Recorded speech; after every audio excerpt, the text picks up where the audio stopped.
Hi guys good morning. जेहेतु आज थिला राखी पूर्णिमा तो सकाल सकाल मु बाहरली मो भाई की राखी बांधिया तो राखी बांधिबा कार्यक्रम मु स्टार्ट करदेली।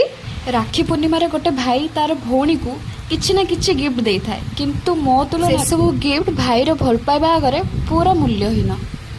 राखी बांधि मु घरे पहुँचली आ नानी एबे उठुछन। घरे पहुँची मु नना को राखी बांधिबा कार्यक्रम स्टार्ट करदेली। लाइफ रे जिते बड़ प्रॉब्लम आसुना कहीं जदि तुम भाई तुम पाखरे थी ना तुम्हें सब सिचुएसन को फेस कर पारिबो। भाई भौणी भीतर तो बहुत झगड़ा होता है, किंतु से झगड़ा भीतर लुचि रही भल पाइबा को ना बहुत कम जन जानी पारंती। आउ गोटे इम्पोर्टाट कथा है जदि गोटे भौणी दुखरे थाए ना ता भाई बहुत चेष्टा करे ता भौणी के हसिया पाई।